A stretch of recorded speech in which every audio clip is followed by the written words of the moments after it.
Okay, guys, so let's study one question which combines the concepts of probability and geometry together. Again, one of my personal favorites also. The question says, 10 equally spaced points are located on the circumference of a circle. If any 3 points are randomly selected, find the probability of not getting a right angled triangle. So let's answer the question. Had it been like this, 10 equally spaced points are located on the circumference of a circle. If any 3 points are randomly selected, find the probability of getting a right angle triangle. So let's solve this question first. And from that, we'll go on to the previous part, that is the probability of not getting a right angle triangle.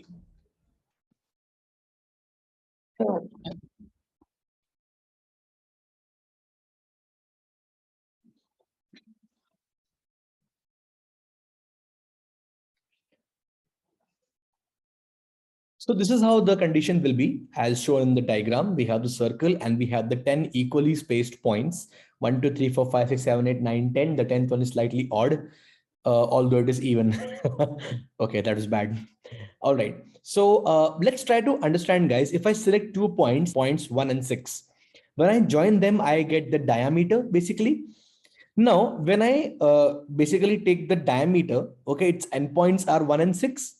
Now, if I connect these 2 points with any third point on the circle, you'll be basically getting a right angle triangle, right? So because we know from geometry that diameter subtends a right angle at any point on the circle except the endpoints, right?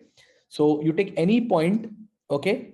You take any point now on the circumference, okay, formed by 1 and 6, okay, the diameter, and the third point. Let's say if you take 1, 3, and 6, again, you'll land up with the right angle triangle.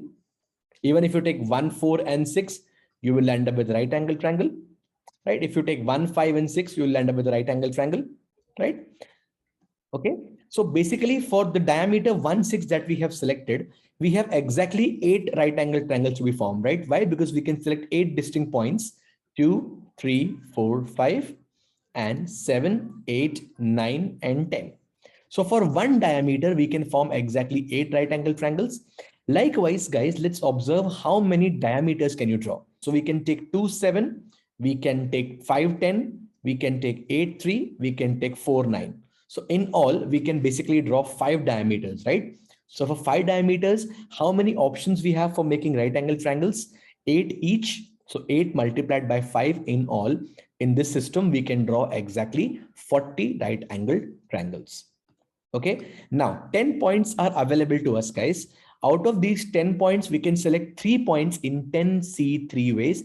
And that's exactly what a sample space is all about, right? 10 points. Out of that, we need to select exactly 3. So 10C3 is a sample space.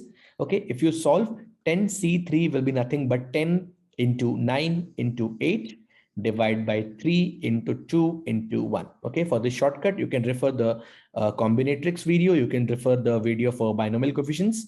Okay, you will get this shortcut. Okay, for calculating values of NC0, NC1, NC2, NC3, so on and so forth. So 10C3 comes out to be 120. Sample space is 120. Your favorable cases are 40. That is to get right angle triangles. So what is the probability of forming a right angle triangle? 40 divided by 120. And that comes out to be equal to 1 by 3. Okay, but let's not forget, guys, this is not the question that we seek to solve. The actual question is find the probability of not getting a right angle triangle. Now understand, guys, when we select 3 points, there are exactly 2 possibilities, right? You can get either a right angle triangle or a non-right angle triangle, right? Since these 2 events are mutually exclusive, means either this or this will exist. I can say that P of A, and this is P of A complement. P of A plus A complement is equal to 1. That means probability of getting a right angle triangle plus probability of not getting a right angle triangle will simply add up to give you 1. From that, we've already found this value as 1 by 3. So probability of not getting a right angle triangle is 1 minus 1 by 3. That is 2 by 3. And this is the required final answer for us, 2 by 3.